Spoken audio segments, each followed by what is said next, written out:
साल 1500 ईस्वी दिल्ली की सत्ता पर सल्तनत हिंद का परचम लहरा रहा था, जिसका सुल्तान था इब्राहिम लोधी। और इधर गुजरात में बादशाह बहादुर शाह की अपनी सल्तनत कायम हो चुकी थी। इन्हीं राज्यों से गुजरते हुए बीच में पड़ता था मेवाड़। मेवाड़ हमेशा से दिल्ली की आंख में चुभता था, क्योंकि दिल्ली के सुल्तान मेवाड़ के महायोद्धा विषम घाटी पंचानन राणा हमीर सिंह के शौर्य की आग में कई बार तप चुके थे। खैर, इस समय मेवाड़ में राणा रायमल का राज हुआ करता था, जिनके 3 पुत्र थे, कुंवर पृथ्वीराज, कुंवर जयमल और सबसे छोटा पुत्र था राणा संग्राम सिंह। ये तीनों भाई एक रोज अपने गुरु के आश्रम जाते हैं। गुरु बालक संग्राम सिंह के हाथ को देखकर बताता है कि तेरी तलवार से सल्तनतें कांपेगी, जहां तेरा ध्वज लहराएगा वहां आसपास भी कोई शत्रु नहीं भटकेगा। नगर नगर में तेरी दाग कायम होगी, बहुत जल्द तू मेवाड़ का भावी सम्राट बनेगा। गुरु की इस भविष्यवाणी को सुन बड़े भाई कुंवर पृथ्वीराज ने कहा, ये सब मात्र बातें हैं, मेवाड़ का राणा तो बड़ा पुत्र ही बनेगा। इस पर कुंवर संग्राम सिंह ने कहा, पैसा जिसकी ताकत उसकी सत्ता। संग्राम सिंह के ऐसे वचनों को सुनकर दोनों भाइयों का आपस में झगड़ा छिड़ गया। इसी लड़ाई में पृथ्वीराज ने बालक संग्राम सिंह की एक आंख फोड़ दी। इसी बात से नाराज बालक संग्राम सिंह रात के अंधियारे में मेवाड़ किले से अजमेर निकल गए, जहां करमचंद पवार ने उनको आश्रय दिया। अजमेर में रहकर राणा ने कई युद्ध कलाओं में महारत हासिल की।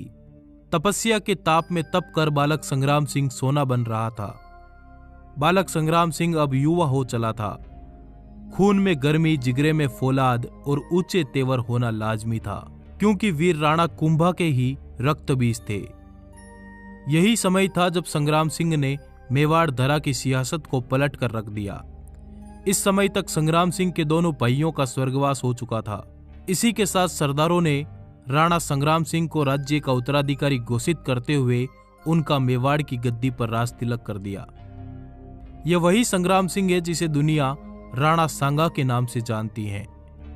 राणा ने सतलुज बयाना सिंध मालवा भरतपुर, ग्वालियर बयाना उत्तर गुजरात और संपूर्ण राजपूताने में एक छत्र शासन स्थापित किया। राणा के एक आंख एक हाथ नहीं थे और शरीर पर 80 घाव थे, पर फिर भी खुले शेर की तरह भयानक युद्धों का नेतृत्व खुद करते थे। राणा संपूर्ण भारत पर एक छत्र शासन स्थापित करके विक्रमादित्य की उपाधि धारण करने का अरमान रखते थे। इन्होंने पाती पर्वन की प्रथा को पुनः जीवित करते हुए सभी क्षत्रिय ताकतों को एक कर दिया, जिससे पश्चिम में मेवाड़ एक हिंदू राज्य बनकर दिल्ली की सत्ताओं को ललकारने लगा। दिल्ली के सुल्तान को बंदी बनाया, गुजरात के शाह को घोड़े के पीछे बांधकर मेवाड़ ले गए और बयाना के मैदानों में विशाल मुगल फौज को परास्त कर दिया। जब भारत चारों तरफ से शत्रुओं से गिर चुका था, तब ये एकमात्र योद्धा बनकर उठे। आइए डिमांडिंग पंडित के साथ जानते हैं राणा सांगा के इतिहास के अनसुने पन्नों की पूरी दास्तान। साल 1509 में राणा सांगा ने मेवाड़ की गद्दी संभाली।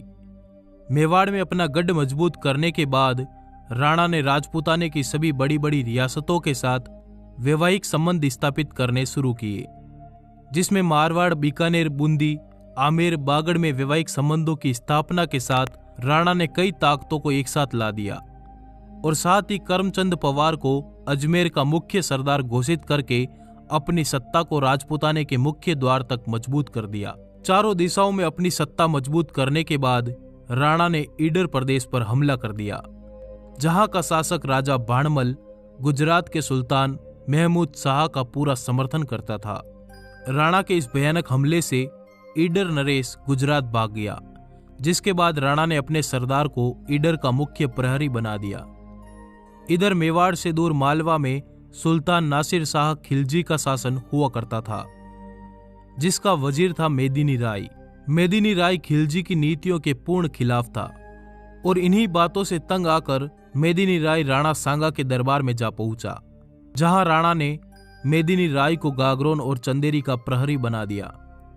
अब आप देखिए, राणा ने बड़ी बड़ी रियासतों से रिश्ते तय करके सभी बड़ी ताकतों को एक छत्र में ले आए और चारों तरफ अपने विश्वसनीय सरदारों को बिठा दिया।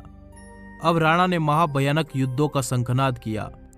राणा की निगाहें तो शुरुआत से ही दिल्ली की सत्ता पर टिकी थी और इसी के साथ राणा ने पश्चिमी उत्तर प्रदेश के कई क्षेत्रों पर अपना ध्वज लहरा दिया और दिल्ली को आगरा पर हमले की ललकार भेजी। अब दिल्ली दूर नहीं थी।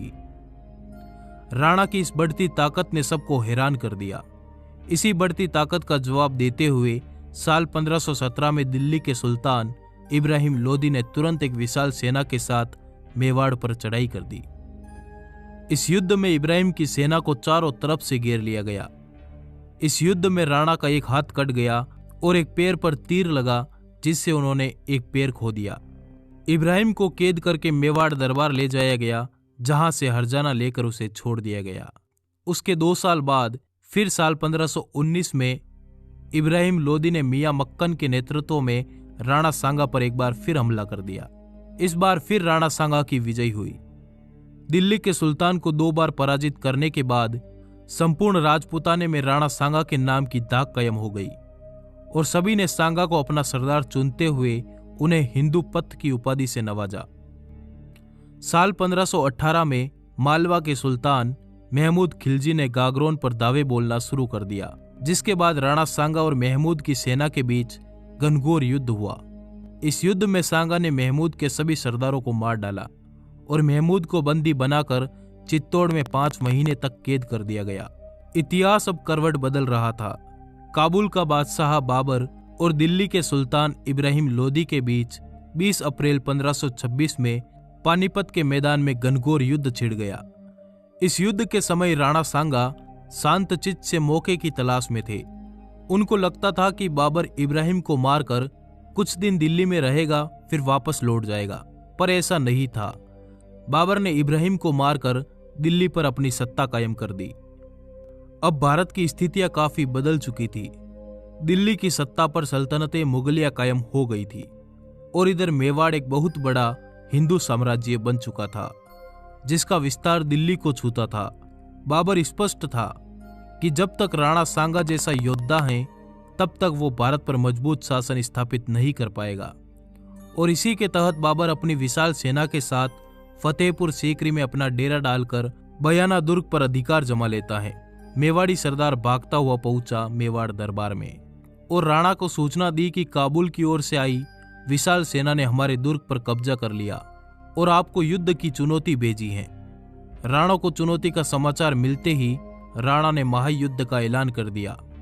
संपूर्ण राजपूताने में पाती पर्वन का संदेश भिजवाया गया, जिसके तहत सभी क्षत्रिय ताकतें राणा के छत्र के नीचे एक साथ मिलकर महासेना का रूप धारण कर चुकी थी और निकल पड़े बयाना की तरफ। भयानक शंखनाद के साथ युद्ध का ऐलान किया गया। मारवाड़ नरेश मालदेव राठौड़ ने युद्ध की रणनीति तय की। बूंदी बागड़ से उदय सिंह, अजमेर आमेर के पृथ्वीराज, बीकानेर के कल्याणमल, ग्वालियर और बड़ी बड़ी रियासतों के महाराजों तथा अफगानी सरदारों ने राणा सांगा के नेतृत्व में 16 फरवरी 1526 को बाबर की सेना को चारों तरफ से घेर लिया और बयाना के किले पर फिर से केसरिया ध्वज लहरा दिया गया। यह बाबर की सेना की पहली हार थी, पर बाबर भी कोई छोटा मोटा बादशाह नहीं था। इतिहास बताता है कि उसकी नेतृत्व शक्ति गजब की थी। जब मुगल सेना ने इतनी विशाल महासेना का करारा प्रहार देखा तो उन्होंने पुनः युद्ध में जाने से मना कर दिया, जिसके बाद बाबर ने सेना को कई लालच दिए, पर सेना काबुल जाने की तैयारी कर चुकी थी। अंत में बाबर ने धर्म युद्ध या जिहाद का नारा लगाया, जिसके बाद सेना वापस इकट्ठा होने लगी। इतिहास बताता है कि राणा सांगा ने बयाना पर केसरिया ध्वज लहराकर शांति कर ली, जबकि उनको तुरंत दिल्ली पर धावा बोलना चाहिए था।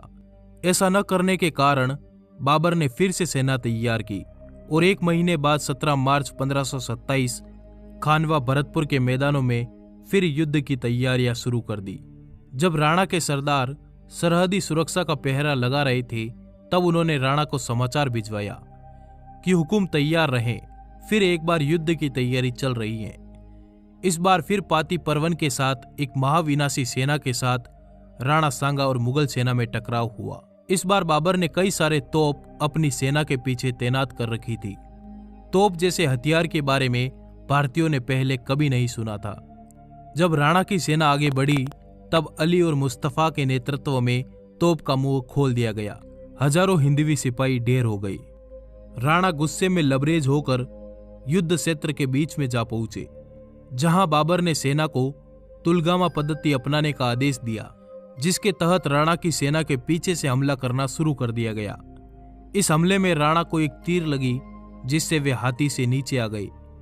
तुरंत जाला अज्जा ने राणा का राज चिन्ह धारण किया और हाथी पर सवार होकर युद्ध घोष किया और बाकी सरदार राणा को युद्ध क्षेत्र से बाहर बसवा ले गए, जहां राणा को वापस होश आने के बाद राणा ने कहा, जीत की बधाई हो। पर सरदारों ने कहा कि हम अपनी धरा खो चुके हैं, हुकुम मेवाड़ प्रस्थान करने का आदेश सुनाए। पर राणा सांगा ने सरदारों को फटकार लगाई और कहा, मेरे आदेश के बिना कौन मुझे रण क्षेत्र से बाहर लाया।